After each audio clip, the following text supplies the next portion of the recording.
হাওৰাঘাটৰ ঢৌজোখা পংৱেক্ৰ গাঁৱত 16 সংখ্যক বতৰ কেঁকুৰ উৎসৱ উদযাপন।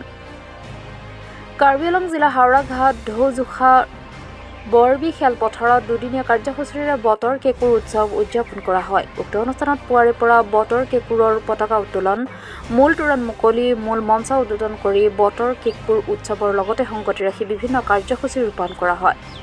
বতৰ কেঁকুৰ উৎসৱ এক কাৰ্বি জনগোষ্ঠীৰ পৰম্পৰাগত উৎসৱ। প্ৰত্যেক বছৰে মাৰ্চ মাহৰ 11 আৰু 12 তাৰিখে এই উৎসৱ উদযাপন কৰা হয়।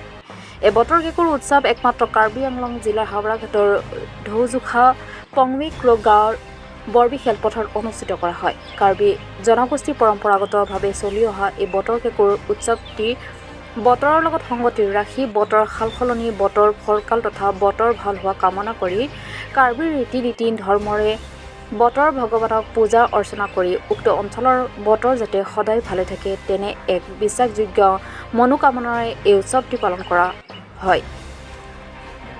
জানিব পৰা মতে বতৰ কেঁকুৰ উৎসৱটি উক্ত অঞ্চলৰ 2007 চনৰ পৰাই পালন কৰি অহা হৈছে বুলি সমিতিয়ে জানিব দিয়ে।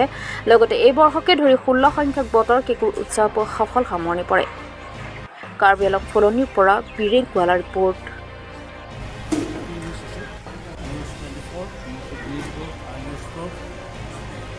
And we have celebrated of this Botorikul since from 2007 to till now, and in this there is 60 times we should celebrate in this playground, and we should the monsoon festival celebrate this.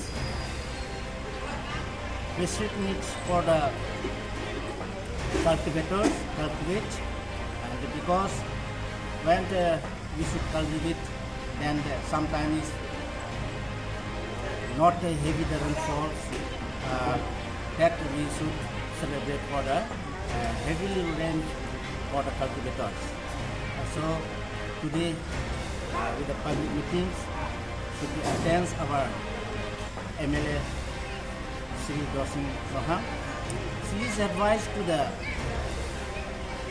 comments for the monsoon celebration is advised to us for the better for of this area society.